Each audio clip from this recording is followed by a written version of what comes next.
परमेश्वराच्या मंदिराला जाऊ तेव्हा मला आनंद झाला. Are you all happy? आनंदी आहात? म्हणून आपण देवाचा गौरव करणार आहोत, कारण परमेश्वर आमचा मुक्तिदाता आहे. तो आम्हाला सोडवणारा परमेश्वर आहे. तो आमच्या संकट समयी धावून येणारा परमेश्वर आहे. आपण प्रार्थना करू आणि स्तुती आराधनेला आपण सुरुवात करूया. स्वर्गीय प्रभू, आम्ही स्तुती करीतो, धन्यवाद देतो. तो आमचा महान परमेश्वर आहेस आणि प्रभू तुझ्या मंदिराला येत असताना आम्हाला जो एक आनंद मिळतो तो आनंद द्विगुणित कर. तुझ्या वचनाची सेवा करत असताना, तुझी स्तुती सोमरे गात असताना प्रभू तो आम्हाला आपल्या आत्म्याने चालू सामर्थ्याने कर. येशूच्या नावाने आमेन. देवाची स्तुती करूया आपण. आणि पहिलं गीत आपल्या चर्च ग्रुपवर येत आहे. यीशु ने हमें छुड़ाया है पापों के जाल से. जितक्याला येतं तितक्याने मोठ्याने गायचं आहे. सूर धरण्याची गरज आहे, पण तालामध्ये नाही गायलं तरी चालेल. परंतु आपण जसा प्रभूने आपल्याला आवाज दिलेला आहे त्या आवाजामध्ये आपण देवाचा गौरव करूया. प्राची रेडी? चालेल? ओके, चल. यीशु ने हमें छुड़ाया है. यीशु ने हमें छुड़ाया है पापों के जाल से.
आपण आभार मानायला कधी विसरू नये.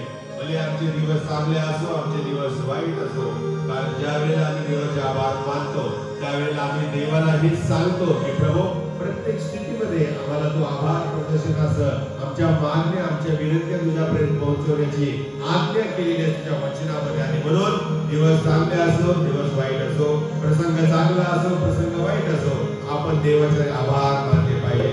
तुम्हाला आश्चर्य वाटेल प्रियानो, आपली स्तुती आणि आराधना ही आपल्या युट्यूबच्या द्वारे हजारो लोकांच्या पर्यंत पोहोचलेली आहे. लोकांचे मला फोन येतात, बाळासाहेब आम्हाला खरोखर तुम्ही हा जो नवीन कार्यक्रम चालू केलेला आहे हा आम्हाला खूप आवडतो. वेगळ्या दुसऱ्या चर्च मधल्या लोकांचे मला फोन येतात, आपले नाही आले अजून पण दुसऱ्यांचे आलेले आहेत, कारण ते पाहतात आपले लोक इथे हजर असतात म्हणून त्यांचे फोन येत नाही. आणि म्हणून मला आनंद वाटला की अनेक लोक आपल्या घराच्या मध्ये वैयक्तिक रीतीने प्रवास करत असताना स्तुती आणि आराधनेमध्ये ते लोक जॉईन होत असतात, त्यांना हे आवडतं. आणि म्हणून प्रियानो आपण मोठ्याने आनंदाने प्रभूची स्तुती करणार आहोत. आपण देवाचे आभार मानूया. दुसरं गाणं आहे आभारी आभारी आम्ही आभारी आभारी मानतो येशूला. आभारी आभारी आभारी आभारी आभारी आभारी आभारी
देवाची स्तुती आणि प्रशंसा करत आहे, देवाची आराधना करत आहे. त्याबद्दल खरोखर प्रभूचे आभार मानूया. आपण बसू शकता, ज्याला बसायचं आहे ते बसू शकता. तिसरं गीत आहे, आपण नेमगते स्वराने गाणार आहोत. आपलं अंतर्गत प्रभूच्या हाती आपण स्वाधीन करूया. तिसरं गीत आपल्या चर्चच्या ग्रुपवर येत आहे, इंद्र हसीन वादये या वंदने.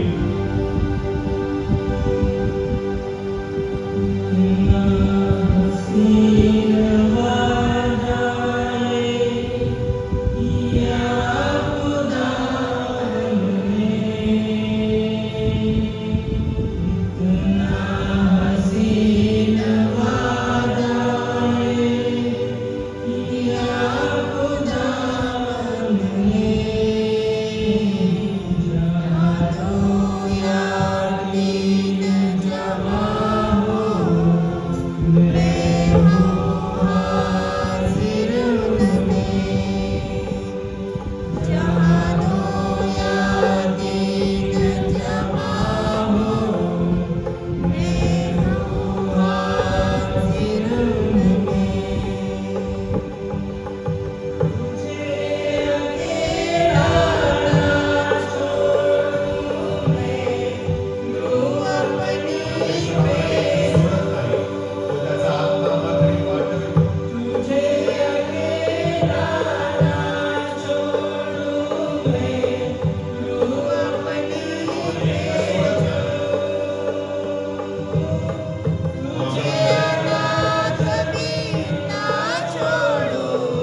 आज तू आमच्या मध्ये आहेस, आमचा विश्वास आहे. आणि म्हणून प्रभू तुझ्या नावाला मी मान महिमा धन्यवाद देतो. तू आम्हाला दिसत नाहीस, पण प्रभू तुझा स्पर्श आम्हाला जाणवतो. तुला आम्ही पाहू शकत नाही, परंतु तू आम्हाला पाहणारा परमेश्वर आहे. तुला आम्ही जाणू शकत नाही, परंतु प्रभू तू आम्हाला जाणणारा परमेश्वर आहे. तो आमच्या सोबत राहणारा, तो आमचा इमॅन्युअल देव आहेस. आणि म्हणून प्रभू आज तू आमच्यामध्ये उपस्थिती ठेवली आहेस, याच विश्वासाने प्रभू आम्ही चालत आहोत. तू आम्हाला आपल्या आत्म्याने सहाय्य कर, मार्गदर्शन कर, मदत कर, येशूच्या नावाने आमेन.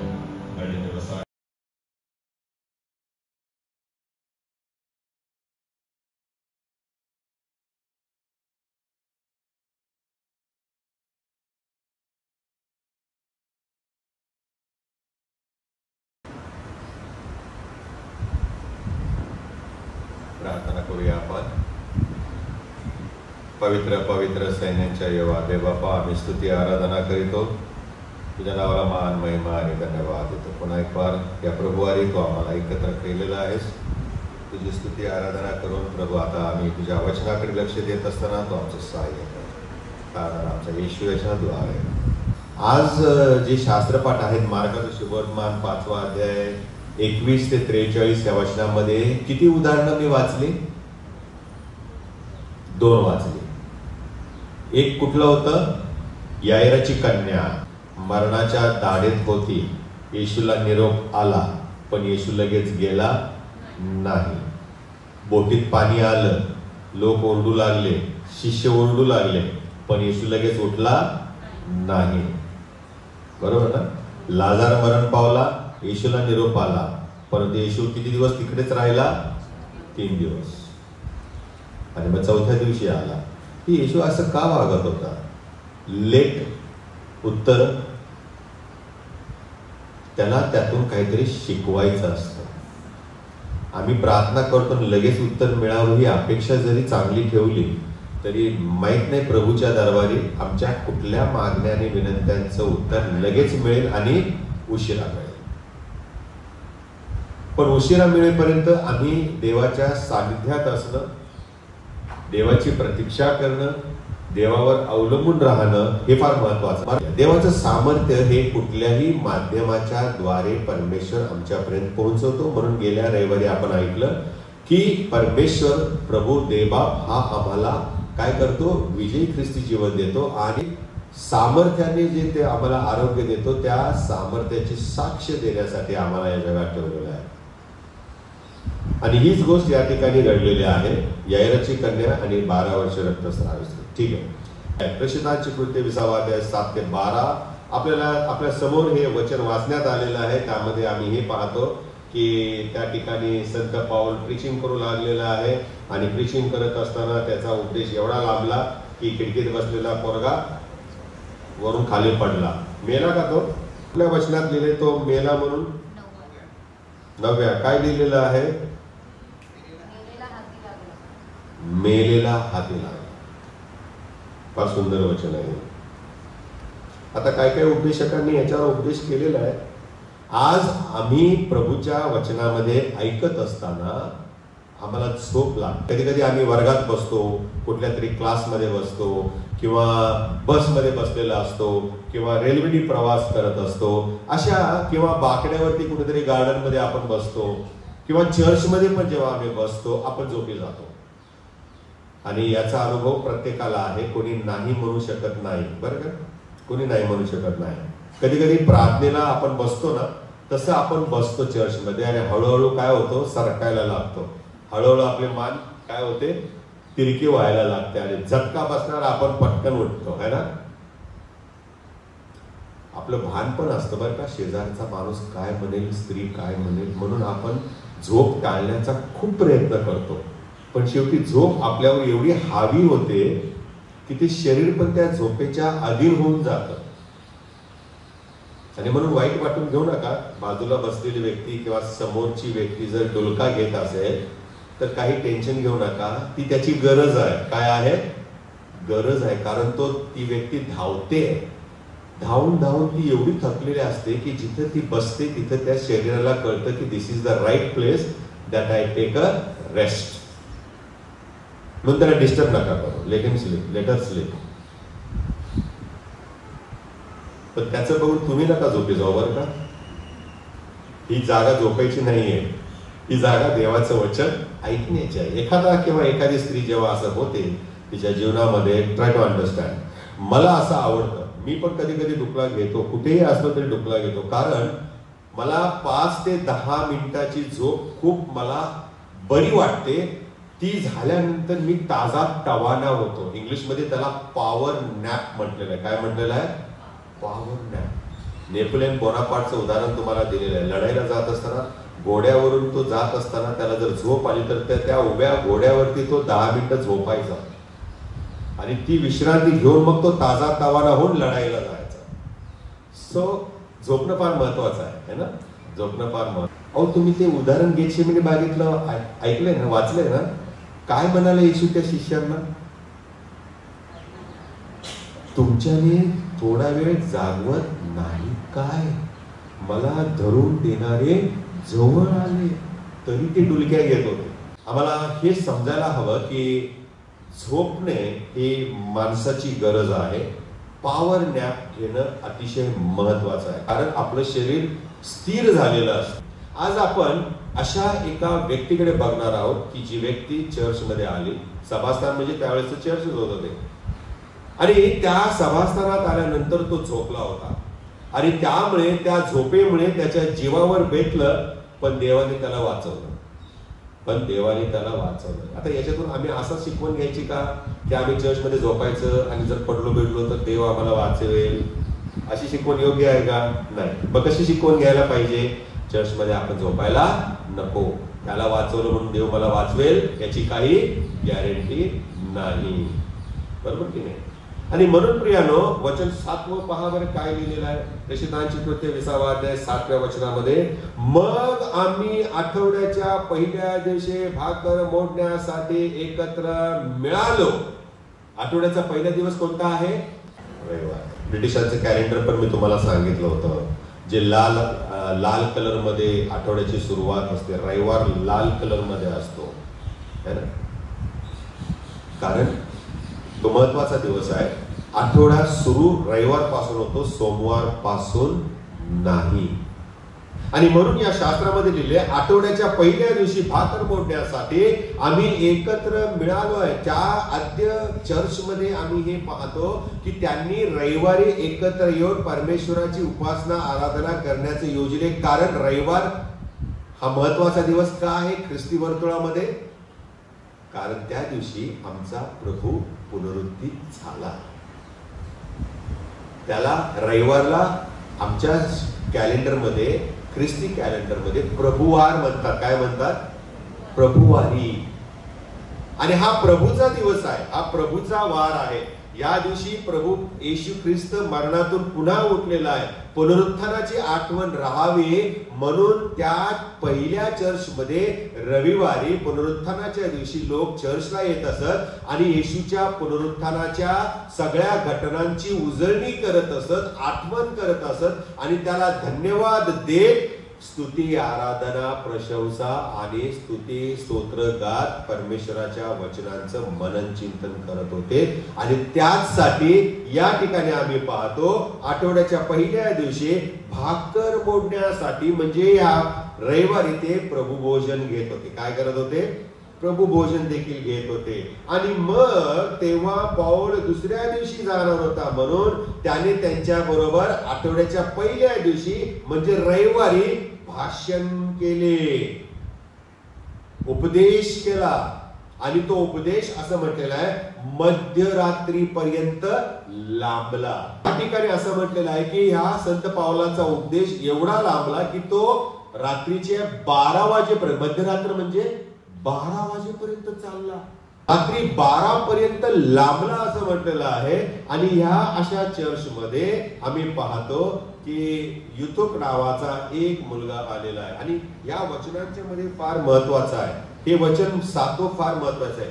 हे जे मंडळी एकत्र येत असे, या मंडळीमध्ये एकत्र आल्यावर 2 गोष्टी ते नेहमी करत. एक, देवाचं वचन ऐकणं आणि दुसरं भाकर मोडणे.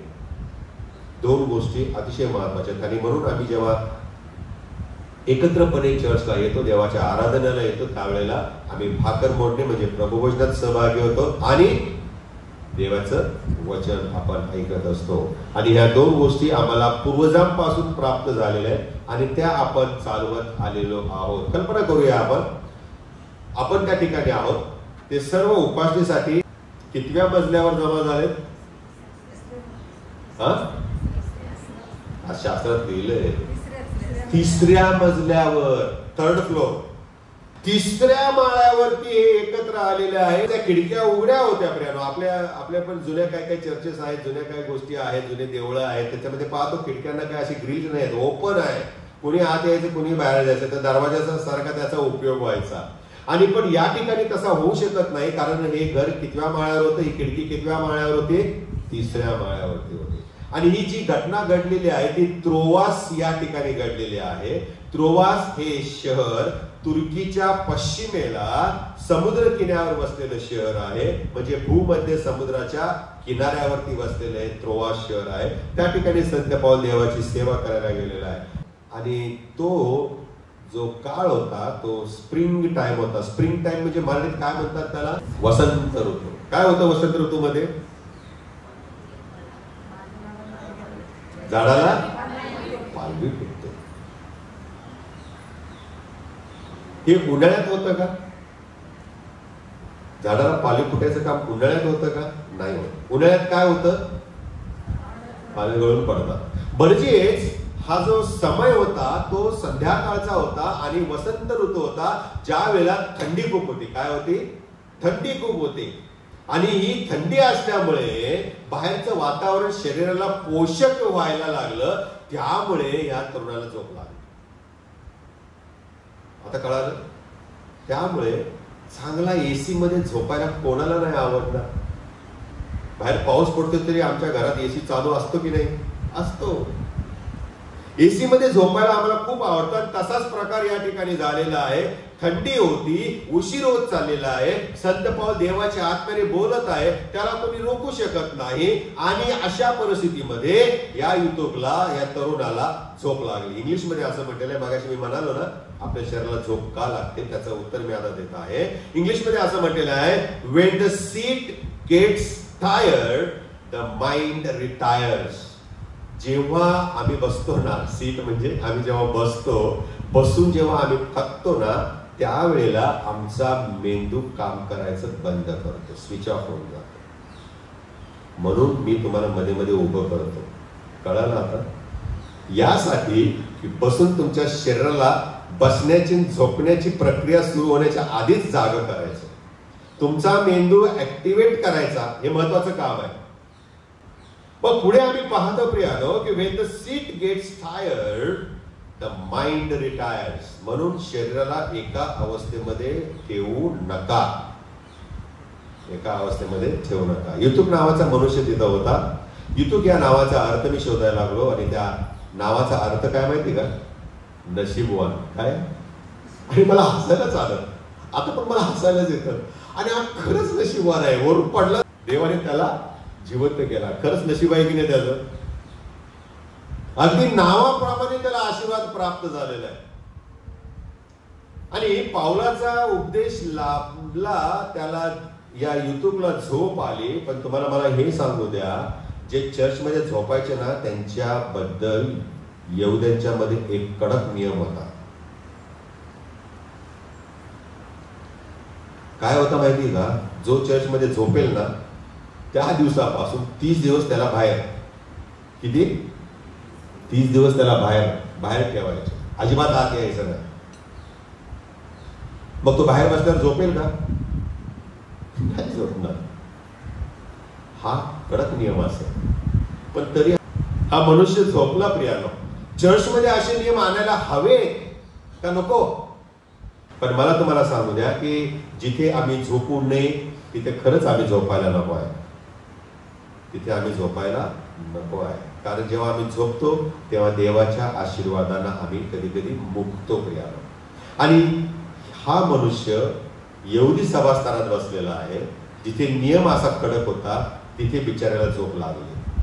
पण तो लपवू शकला नाही, कारण त्याला एवढी झोप लागली की वरून तो खाली पडला, सगळ्यांनी पाहिलं. सगळ्यांनी त्याला पाहिलं, पण तो असा पडला की तो मेलाच, जागीच मेलेला आहे. आणि त्याच्या डोळ्यावर झोप आली असतानाही तो ती घालवून भक्तीमध्ये समरस होण्याचा प्रयत्न करीतही होता. कोणाला नाही आवडणार झोप बाजूला सारून देवाचं वचन ऐकायला? त्यालाही आवडलेलं असेल, पण तो अशक्त होता, दुर्बळ होता, म्हणून झोपेवरती स्वतःच्या तो नियंत्रण ठेवू शकला नाही. पहिला मुद्दा आहे जो आपल्या व्हॉट्सअप ग्रुपवर आलेला आहे, आणि तो म्हणजे यातून आम्हाला जे शिकायला मिळतं ते हे की स्वतःच्या सामर्थ्याची प्रचिती येण्यासाठी देव आमच्या अशक्तपणाचा उपयोग करतो. The Lord uses our weakness to glorify or to witness His power. कसं? युतुब तिथे हजर होता, तो उपदेश ऐकत होता, तो देवाच्या लोकांच्या संगतीमध्ये होता, पण तो जागा राहू शकला नाही. हा त्याच्यामध्ये असणारा अशक्तपणा होता, दुबळेपणा होता. त्याने स्वतःच्या झोपेवरती ताबा मिळवण्याचा खूप प्रयत्न केला असेल, परंतु त्या झोपेचा प्रभाव त्याच्यावर एवढा होता की तो त्या झोपेला कंट्रोल करू शकलेला नाही. आणि हा त्याचा अशक्तपणा होता, दुबळेपणा होता, जो देवाने इतर लोकांच्या जे उपस्थित होते आणि आज आमच्या विश्वासाची प्रगती व्हावी, वाढ व्हावी आणि देवाच्या सामर्थ्याची जाणीव आणि प्रचिती आम्हाला व्हावी, याकरता युतुबचं उदाहरण परमेश्वरानं या शास्त्रात ठेवलेलं आहे. काय देवाची योजना होती हे आज आम्हाला कळतं. आपल्या जीवनामध्ये आम्ही थोडा वेळ जागृत राहणे यापेक्षा मोठं जे अशक्तपण किंवा दुबळेपण आमच्यामध्ये जे आहे त्याचा पण उपयोग देवा त्याच्या सामर्थ्याची प्रचिती इतरांना येण्याकरता उपयोग करतो. तुम्हाला माहिती का संत पाऊल परमेश्वराला काय म्हणाला? प्रभू माझ्यामध्ये हा जो काटा आहे तो काढून टाक. पण प्रभूने तो तसाच ठेवला ना, कारण तुझ्या अशक्तपणामध्ये माझी शक्ती काय. येशूने गेतसेमनी बागेमध्ये पण हीच प्रार्थना केली, प्रभू तुझी इच्छा असेल तर हा प्याला मजपासून टळून जाऊ दे. या गोष्टींचा जेव्हा आम्ही बारीक विचार करतो तेव्हा प्रियानो आमचा जो अशक्तपणा असतो, दुबळेपणा असतो, प्रभू त्याचा उपयोग त्याच्या गौरवासाठी करतो. लोकांनी ते पाहून त्याच्यावर विश्वास ठेवा, त्याला तारणारा देव म्हणून स्वीकारावं ही प्रभूची इच्छा असते. म्हणून आपल्यामध्ये जर काय अशक्तपणा असेल, दुबळेपणा असेल, आम्ही कुठे वीक असू विश्वासामध्ये, जीवनामध्ये, praise the Lord, praise the Lord, आपण देवाचे आभार मानले पाहिजे. नुसतं सगळं चांगलं असलं, भरपूर दान मिळालं, भरपूर आशीर्वाद मिळाले, प्रमोशन मिळालं, पगार वाढला, सगळं काय आहे म्हणून देवाचं गौरव करणं असं नाही प्रियानो. आमच्या अशक्तपणाचा उपयोग जर देवाच्या गौरवासाठी होत असेल तर ऑलवेज प्रेज द लॉर्ड. बघा बरं वचन काढा, कोरिन्थीकरांचं दुसरं पत्र 12 वचन. परंतु त्याने त्याला म्हटले, देवाने त्याला म्हटले, माझी कृपा तुला पुरे आहे. पुढे कारण अशक्तपणातच शक्ती पूर्णतेस येते. किती छान आहे. आमच्या अशक्तपणामध्ये देवाची शक्ती पूर्णतेस येते. आणि हीच गोष्ट या ठिकाणी प्रभू आम्हाला शिकवत आहे.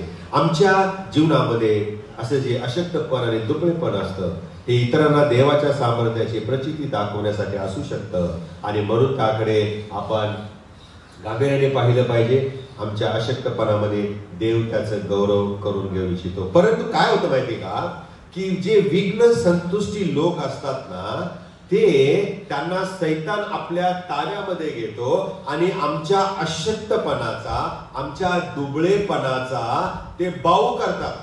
इंग्लिशमध्ये मी वाचत होतो असं दिलेलं आहे, दे मॅग्निफाय. मॅग्निफायचा अर्थ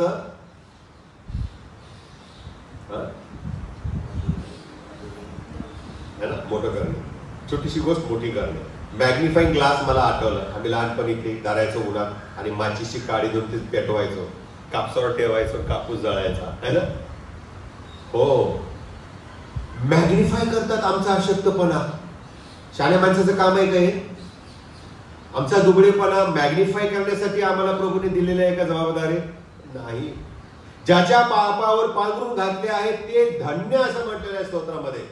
आणि या ठिकाणी आम्ही पाहतो की असे विघ्न संतुष्टी लोक आमच्या अशक्तपणाला मॅग्निफाय करतात, मोठं करतात आणि आपण वाईट आहोत, त्यातून आपण सशक्तपणाकडे जाऊ शकत नाही, आम्ही गॉन केस आहोत असं ते आमच्या मनावर बिंबवण्याचा प्रयत्न करतात. पण ते हे विसरतात की हे अशक्तपण, हे दुबळेपण हा जो प्रॉब्लेम आहे हा देवाच्या गौरवासाठी आहे. आम्ही दैहिक आणि ऐहिक डोळ्यांनी, नेत्रांनी त्या व्यक्तीकडे पाहतो. मग हा शत्रू काय करतो? आमचं लक्ष इतरांच्याकडे लावतो, सेकंड स्टेप. आणि मग असं म्हटलेलं आहे की आम्ही जेव्हा इतरांच्याकडे पाहतो तेव्हा आम्ही त्यांची तुलना आमच्याशी करतो आणि आम्ही काय होतो? खट्टू होतो मन. त्यांची चांगली जीवनशैली, त्यांचा मान पद वगैरे किंवा आमची चांगली जीवनशैली, आमचा मान पद वगैरे आम्हाला आड उभा राहतो आणि त्याने आमच्या जीवनाकडे पाहण्याचा दृष्टिकोन बदलतो, त्या व्यक्तीच्या जीवनाकडे पाहण्याचा दृष्टिकोन बदलतो आणि आमच्याकडे स्वतःकडे पाहिल्यावर आम्हाला असं वाटतं की I am of no use, मी काहीच उपयोगाचा नाही, मी शून्य आहे. दुसऱ्या व्यक्तीबद्दल बोलायचं तर त्याच्यामध्ये वाईट गोष्टी मॅग्निफाय करत असताना आपल्याला असं वाटतं की ती व्यक्ती शून्य आहे, किंमत नाही, रिलायबल नाही, विश्वास ठेवण्यासारखे नाही आहे, वाईट आहे. आणि असे विचार स्वतःबद्दल आणि इतरांच्या बद्दल आमच्या मनात घर करू लागतात आणि मग शेवटी काय होतं? अपयशाची वाटचाल सुरू होते. काय होते? अपयशाची वाटचाल सुरू होते. पण अशा वेळेला आम्ही ख्रिस्ताकडे पाहिलं पाहिजे, कारण तो असं म्हणतो की तुझ्या अशक्तपणामध्ये माझी शक्ती पूर्णतेस जाते. आम्ही जेव्हा अशा अशक्तपणाकडे, दुबळेपणाकडे लक्ष लावून त्या गोष्टीला मॅग्निफाय करण्याचा, मोठं करण्याचा प्रयत्न करतो, तेव्हा आम्ही हे लक्षात घेतलं पाहिजे की देवाची त्या व्यक्तीबद्दल किंवा माझ्याबद्दल जी योजना आहे त्या योजनेमध्ये मी अडखळण निर्माण करत आहे. आणि मग शास्त्र काय सांगतं? जे दुसऱ्यांसाठी अडखळ होतं त्यांनी काय करायला पाहिजे? गळ्यात काय बांधायला पाहिजे? जात्याची तळी. जातच का वापरले? कधी विचार केला का? ते रबरी ट्यूब वापरू शकला असतात देव, प्लास्टिकचं वगैरे, लाकडाचं. पण जातच का म्हटलं? याच्यासाठी की तू एवढा वाईट आहेस की तू बुडल्यानंतर परत वर येऊ नकोस. देव आमचा एवढा द्वेष करतो जर आम्ही इतरांचा द्वेष करतो. जात्याची तळी. आणि म्हणून प्रियानो, या ठिकाणी आम्ही पाहतो की आम्ही ख्रिस्ताकडे पाहिलं पाहिजे. आणि जेव्हा आम्ही ख्रिस्ताकडे पाहतो तेव्हा ख्रिस्त कोण आहे, कसा आहे, त्याचा गुण कसा आहे, तो किती प्रेमळ आहे, त्याने मला कसे निर्माण केले, त्या दुसऱ्या व्यक्तीला कसं निर्माण केलेलं आहे, हे विचार आम्हाला येऊ लागतात, आम्ही समजू लागतो आणि मग माझी ओळख ख्रिस्ताशी होते. आणि त्यावेळेला आम्ही देवाचे आभार मानतो. आमच्या अशक्तपणाबद्दल आम्ही देवाचे आभार मानतो.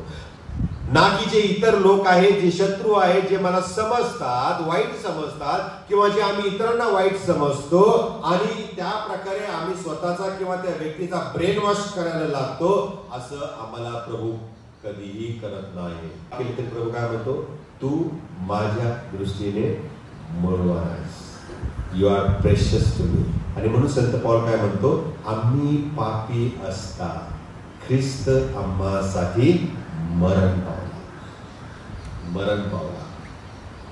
आम्ही पापी असताना तो आमच्यात प्रेम करतो. आणि म्हणून प्रियानो, जेव्हा मी ख्रिस्ताकडे पाहतो तेव्हा मला समजतं की माझा येशू ख्रिस्त हा मला माझ्या अशक्तपणामध्ये, माझ्या दुबळेपणामध्ये मला शक्ती देतो, ताकद देतो, उभं करतो, मला जीवन देतो. आणि हे सगळं जे आम्हाला प्राप्त होतं ते ख्रिस्त येशू पुनरुत्थी झालेला आहे. तो संकटमुक्त करणारा, सहाय्य करणारा देव आहे. तो माझा गड आहे, माझा किल्ला आहे आणि म्हणून तो माझी आशा आहे, तो माझा धीर आहे. मूल होत नाही म्हणून एक बहीण देवाच्या मंदिरामध्ये गेली आणि बाळकाने तिला पाहिलं आणि त्याला वाटलं की पिऊन आले. कोण होती ती? माणसाचा बघण्याचा दृष्टिकोन कसा असतो का? आणि मग ती रडून बाहेर मोकळून त्या बाळकांना म्हणाली, नाही, देवाचे सेवक तसं नाही, मी प्रभूकडे एक मागणं केलं, ते मला मिळावं म्हणून मी मंदिरात आलेली आहे. कधी कधी आम्ही चुकीनं पाहतो, चुकीचा समज करतो, भ्रम करतो आणि देवाच्या मंदिरामध्ये आलेल्या व्यक्तीला नाशास कारणीभूत करतो. ही घटना या ठिकाणी जुन्या करारात घडलेली आहे. म्हणून प्रियानो, आम्ही जेव्हा माझे नेत्र त्या प्रभूवर लागलेले असतात तेव्हा इब्रिलोकासपत्र काढा बरं 12 आणि 2 वचनामध्ये काय म्हटलेलं देवाचं वचन, माझा स्वतःकडे पाहण्याचा दृष्टिकोन बदलतो. इब्रिलोकासपत्र 12 2 वचन मोठ्याने वाचा. आपण आपल्या विश्वासाचा उत्पादक व पूर्ण करणारा येशू याचकडे पाहत असावे. आमचा विश्वास पूर्ण करणारा येशू आहे आणि त्या येशूकडे आम्ही आमचे नेत्र लावले पाहिजे. जेव्हा माझी ख्रिस्तामध्ये ओळख होते, मला स्वतःला मी जाणून घेतो, तेव्हा मी माझ्या अशक्तपणाकडे, दुर्बलतेकडे पाहत नाही. जेव्हा मी दुसऱ्या व्यक्तीकडे पाहतो, त्या व्यक्तीमधला अशक्तपणा, दुर्बलपणा, पाप जेव्हा आम्हाला दिसतं, त्यावेळेला आम्ही त्याकडे अशा दृष्टिकोनातून पाहिलं पाहिजे की परमेश्वराने या व्यक्तीची आणि माझ्या पातकांची क्षमा केली आहे. आम्ही निवडलेले आहोत. देवाने माझा स्वीकार केला आहे, त्या व्यक्तीचा स्वीकार केला आहे. मी मुक्त आहे, ती व्यक्ती मुक्त आहे. देव माझ्यावर जसं प्रेम करतो तसं त्याही व्यक्तीवर प्रेम करतो. असे विचार आमच्या मनामध्ये, चांगले विचार यायला लागतात जेव्हा मी ख्रिस्ताला ओळखतो किंवा ओळखतो. हे कसं होतं माहितीये का? मी काही चांगले केले म्हणून नाही बरं का, तर माझा प्रभू येशू ख्रिस्त जो मरण पावला, ज्याला पुरले गेले आणि जो पुन्हा मेलेल्यातून उठलेला आहे, त्याच्या त्या सगळ्या महत्वपूर्ण त्यागामुळे मला हा आशीर्वाद प्राप्त होतो. माझा स्वतःकडे जीवनाचा दृष्टिकोन बदलतो आणि दुसऱ्याच्या जीवनाकडे पाहण्याचा माझा दृष्टिकोन बदलतो. आणि म्हणून आमचं अशक्तपण देवाच्या सामर्थ्याची साक्ष देण्याकरता चिन्ह होते. ऑलवेज रिमेंबर दिस. सेकंड मुद्दा, दुसरा मुद्दा आपल्या चर्चा ग्रुपवर आहे. देव आमच्या शोकांतिकेचे रूपांतर आनंदामध्ये करतो. शोकांतिका, संकट, अडचण आणि त्या गोष्टी जेव्हा आमच्या जीवनामध्ये येतात तेव्हा आम्हाला त्याचं रूपांतर प्रभू आनंदामध्ये करतोय पाहायला मिळतं. आणि ही गोष्ट नेहमी परमेश्वर करतो. पहा बरं, शास्त्रपाठामध्ये आम्ही पाहिलेलं आहे, प्रेषितांची कृत्ये 20 अध्याय 7 ते 12 वचनामध्ये आम्ही हे पाहिलेलं आहे. लोक त्या ठिकाणी जे जमा झालेले आहेत ते आशीर्वादित चर्च होतं, कारण एक सभासद खाली पडला, मेला, पाऊल धावला, त्याने देवाच्या नावामध्ये त्याला उठवलं, पुनरुत्थानाचे ते साक्षीदार झाले. How blessed it is. पुनरुत्थान काय आहे हे त्यांनी आतापर्यंत नुसतं ऐकलं होतं, पण स्वतःच्या चर्चमध्ये त्यांनी अनुभवलं. पोरगा पडला, उठला, त्याला प्रभूने पुन्हा जीवनात आणलेलं आहे. पुनरुत्थानाचे ते साक्षीदार होते, पुनरुत्थानाचा ते अनुभव घेत होते आणि प्रत्येकाच्या मनामध्ये पुनरुत्थानाबद्दल एक नवीन आशा उत्पादन झालेले होते. आणि म्हणूनच संत पाऊल त्यावरती उपदेश करत होता. पुढे काय लिहिलेलं आहे? 11वं वचन वाचा बरं. मग त्याने वर येऊन भाकर मोडून खाल्ल्यावर बराच वेळ म्हणजे पहाटेपर्यंत त्याच्याबरोबर संभाषण केले व तो तसाच निघून गेला. बघा, मध्यरात्र झाली, मध्यरात्री येतो पडला, त्याला पुन्हा जिवंत केलं आणि मग प्रभुभोजन झालं आणि पुन्हा उपदेश, सेकंड उपदेश. पावलाने म्हटलं का जाऊ दे, आता हा मेला होता, त्याला जीवन केले, सगळे डिस्टर्ब झाले, घरी जाऊया. बोलला का असा? प्रीचिंग कधीपर्यंत चालली? पहाटेपर्यंत. इमॅजिन. पण प्रीचिंग लांबली पहाटेपर्यंत. हे अशी घटना घडली म्हणून प्रीचिंग बंद झालेली नाही, पावलाने बंद केलेलं नाही, जाऊ दे आता घरी जावा सगळे, पुन्हा आपण पुढच्या रविवारी भेटू. नाही, तो प्रीचिंग करतच राहिला, उपदेश करतच राहिला. देवाच्या आत्म्याने त्याला एवढं चालवलं होतं की त्या काळामध्ये त्या व्यक्तीमध्ये त्या चर्चला त्या उपदेशाची गरज होती प्रिया. आणि ही घटना घडल्यानंतर तर लोकांना अनुभव आल्यामुळे तर आणखीन लोक उत्साहित झाले होते, त्यांच्या झोपा उडाल्या आणि ते घाबरले पण असतील की असा प्रकार आमच्या बाबतीमध्ये होऊ नये. तो वाचला, आम्ही वाचण्याची गॅरंटी कमी आहे, असंही त्यांच्या मनामध्ये संशय आलेला असेल. आणि म्हणून ही गोष्ट आम्हाला शास्त्रामध्ये पाहायला मिळते. युथुक मेला, परंतु त्याला पुन्हा परमेश्वरानं जिवंत केलेला आहे. देव आम्हाला यातून ही शिकवतो ती हे की जीवन देणे हे सुवार्तेचा हेतू आणि उद्दिष्ट आहे. आम्ही सुवार्ता का सांगतो? लोकांचं तारण व्हावं. ही जर सुवार्ता मला कळालेली आहे, त्याचा परिणाम जर माझ्या जीवनामध्ये झालेला आहे, तर मी मरणातून पुन्हा उठलेलो आहे. त्या वधस्तंभावर येशू बरोबर मी खिळले गेलेलो आहे. माझ्या पापाची क्षमा झालेली आहे. माझ्या दुर्बलतेकडे, नाशकतेकडे परमेश्वर चांगल्या दृष्टिकोनातून पाहतो आणि मला तो त्यातून उभं करतो. मला नवीन जीवन तो देणारा परमेश्वर आहे. संपूर्ण पवित्र शास्त्रामध्ये मेलेल्यांना पुन्हा जिवंत केलेल्याच्या घटना खूप आहेत. नवीन करारामध्ये जर आम्ही पाहिलं तर लोकांचं शेवटमान 7व्या अध्यायामध्ये विधवेचा मुलगा मरण पावला आणि प्रभूने त्याला मेलेल्यातून उठवले. लुकाच्या 8व्या अध्यायामध्ये आम्ही पाहतो याईराची कन्या, किंवा आताच मगाशी मी वाचलेल्या मार्काच्या शुभवर्तमानामध्ये याईराची कन्या मरण पावले होते आणि प्रभूने तिला मेलेल्यातून उठवलेलं आहे. योहानाचं शुभवर्तमान 11वा अध्याय, त्यामध्ये आम्ही पाहतो लाजारस मरण पावला होता आणि 4 दिवस ओलांडून गेले होते. प्रभूने त्याला मेलेल्यातून उठवलेला आहे. प्रेषितांची कृत्य 9वा अध्याय, आणि त्यामध्ये दुर्कस नावाची एक स्त्री आम्हाला पाहायला मिळते नाही का. दुर्कस नावाची स्त्री ही मरण पावलेली होती, परंतु पेत्राने तिला मेलेल्यातून देवाच्या सामर्थ्याने पुन्हा जीवनामध्ये आणले, पुन्हा तिला उठवलेला आहे. जुन्या करारामध्ये प्रियानो, पहिले राजेमध्ये जर आम्ही वाचलं तर एलियाने देखील मेलेल्या व्यक्तींना पुन्हा जिवंत केलेलं आहे. राजेच्या दुसऱ्या पुस्तकामध्ये जर आम्ही वाचतो तर त्या ठिकाणी आम्हाला अलिशाने असे चमत्कार जीवनामध्ये आणण्याचे केलेले आहेत. त्यांच्याद्वारे परमेश्वराने हे चमत्कार केलेले आहेत. आणि म्हणून प्रियानो, संत पाऊल घ्या किंवा एलिया घ्या किंवा अलिशा घ्या किंवा आणखी कोणी घ्या, यांच्याकडे आम्ही आश्चर्याने न पाहता येशूकडे दृष्टी लावली पाहिजे. यांच्याद्वारे ज्याने काम केलेले आहे ती व्यक्ती महत्वाची आहे. या व्यक्तींना देवाने एक मीडियम म्हणून वापरलेला आहे, एक साधन म्हणून वापरलेला आहे. आणि म्हणून प्रियानो, येशू मेलेल्यांना उठवतो हे आम्ही ओळखावं, यासाठी युथुकला झोप आली. तिसरा आणि शेवटचा मुद्दा आहे आणि ते म्हणजे वाईट माणसांना देव चांगलं बनवत नाही, तर तो मेलेल्यांना जिवंत करणारा परमेश्वर आहे. आम्ही जेव्हा वाईट करतो तेव्हा त्या अवस्थेमध्ये आम्ही मृतावस्थेमध्ये गेलेलो असतो आणि त्या मृतावस्थेमधून आम्हाला जीवनामध्ये आणतो, जीवन देतो. म्हणजेच काय, आम्ही जे वाईट असतो ते आम्हाला चांगले बनवतो.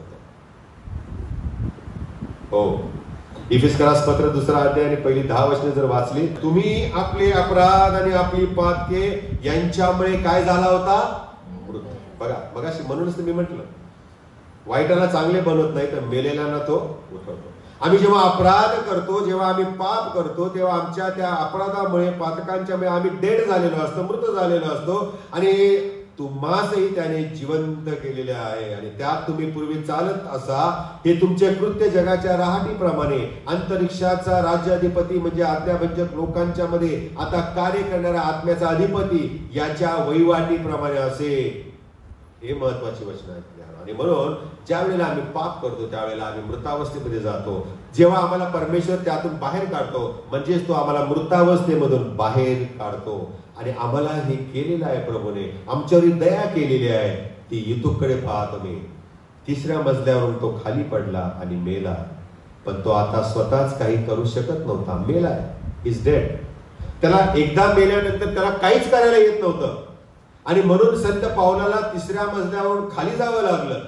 आणि मग संत पावलाने त्याच्यावर ओढून प्रार्थना केलेली आहे आणि मग देवाला त्याच्यामध्ये भाग घ्यावा लागलेला आहे. देवाने पावलाच्या द्वारे काय केलेलं आहे? सामर्थ्य त्या युथुक मध्ये घातलेलं आहे आणि मेलेला युथुक पुन्हा जिवंत झालेला आहे. किती माणसांना कामाला लावलं या माणसाने, युथुकने. हो प्रियानो, तो मेला पण तो स्वतःला जीवनामध्ये आणू शकला नाही. आम्ही जेव्हा वाईट करतो, पापामध्ये असतो, त्यावेळेला आम्ही स्वतः त्याच्यावरती विजय मिळवू शकत नाही. आणि म्हणून आम्हाला बाहेरून सामर्थ्याची गरज आहे, देवाच्या सामर्थ्याची गरज आहे. कारण फक्त आम्हाला त्या मृतावस्थेमधून बाहेर काढण्यासाठी येशू ख्रिस्त आज समर्थ आहे. आमचा पैसा, आमचा अडका, आमची मालमत्ता, आमची सेवा, आमचं कष्ट, आमची नोकरी, आम्ही स्वयंस्फूर्तीने केलेली समाजाची कार्य, आमची मॉरॅलिटी, नैतिकता ही आम्हाला अपराधापासून दूर नेऊ शकत नाही, त्यातून बाहेर काढू शकत नाही. सहाय्य फक्त एकच करू शकतो आणि तो म्हणजे आमचा प्रभू येशू ख्रिस्त, देह धारण केलेला येशू. आमच्या पापा व्यतिरिक्त दुसरं असं काहीच कारण नव्हतं की ज्या कारणासाठी प्रभू येशू ख्रिस्त या खाली भूतलावर आला, ज्या कारणासाठी त्याने वधस्तंभावर आपला प्राण दिला, आपलं शरीर केलेलं.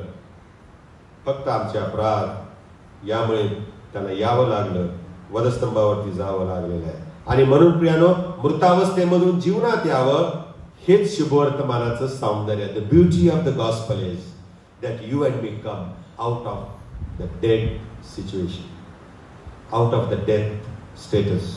आम्ही त्यातून बाहेर यावं.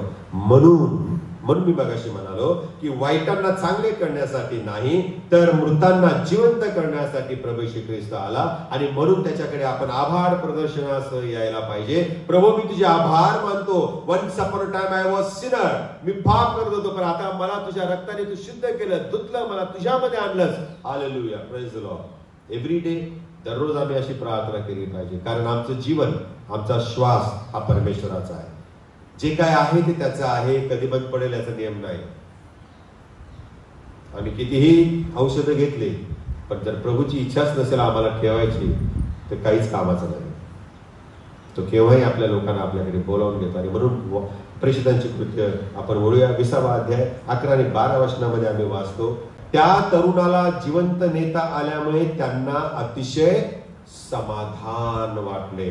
प्रभू आम्हाला जीवन देणारा आहे, आम्हाला श्वास आमचा रोखणारा नाही, तर आम्हाला तो देणार आहे. अनेक महत्वाच्या गोष्टी या 2 वचनामध्ये आम्हाला आढळतात. एक, आम्हाला पवित्र सहभागिता, भाकर मोडण्यात तत्पर होते, आणि दुसरी गोष्ट प्रभू भोजन घेण्यामध्ये होते. आणि म्हणून प्रियानो, आम्हाला तातडीने ही सुवार्ता जी आहे, हे शुभवर्तमानाचं जे सौंदर्य आहे, हे आम्ही इतरांच्या पर्यंत पोहोचवायला पाहिजे. आणि म्हणून प्रकटीकरणाचं पुस्तक काढूया, 22वा अध्याय आणि 20व्या वचनामध्ये प्रभू येशू ख्रिस्ताने आपला दास योहान याच्याद्वारे मंडळीला काय प्रगट केलेलं आहे. प्रकटीकरणाचं पुस्तक 22वा अध्याय 20व्या वचनामध्ये या गोष्टीविषयी साक्ष देणारा म्हणतो, हो मी लवकर येतो. आमेन.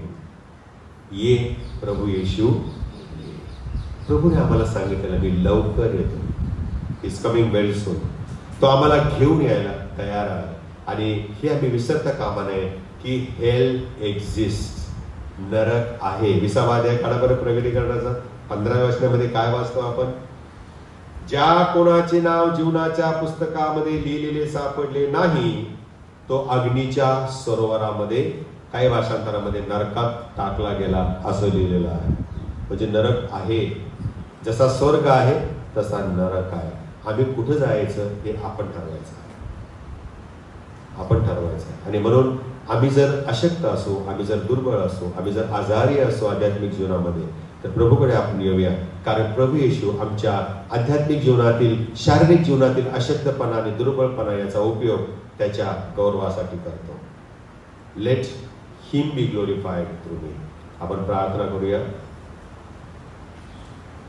पवित्र पवित्र सैन्यांच्या यहोवा देवबापा, आम्ही स्तुती करतो, धन्यवाद देतो. तुझ्या वचनातून आम्हाला खूप काही शिकायला मिळतं आणि आचरणात आणण्यासाठी तो आम्हाला कृपापूर्वक मार्गदर्शन कर. सैतान वेगवेगळ्या प्रकारे तुझे निर्माण करू इच्छितोस, त्याचा नाश करण्यासाठी प्रभू टपलेला आहे, वाट पाहतो. आपण तो आपल्या वचनामध्ये म्हणतोस, कोणाला गिळावे यासाठी तो आवाज उभा आहे. प्रभू, मी त्याच्या तोंडात जाऊ नये म्हणून तू मला आणि या ठिकाणी बसलेल्या प्रत्येकाला शक्ती दे, समजदारपणा दे, शहाणपण दे. तुझ्या पवित्र आत्म्याचा अभिषेक प्रभू तू यावेळेला प्रत्येकावरती कर. तुझ्या सामर्थ्याने प्रभू प्रत्येकाला भर. आणि तुझी जी दैवी योजना आमच्याबद्दल आहे, स्वतःबद्दल, आमच्या आणि इतरांच्या बद्दल आहे, ती ओळखून प्रभू दे बाप्पा, आम्ही एकमेकांचं एडिफिकेशन करावं. डिस्ट्रक्शन नाही, पण एडिफिकेशन. आम्ही एकमेकाला प्रभूमध्ये उभं करावं, यासाठी प्रभू तो आम्हाला कृपा कर. तारणार आमचा प्रभू येशू ख्रिस्त याच्या द्वारे. आमेन.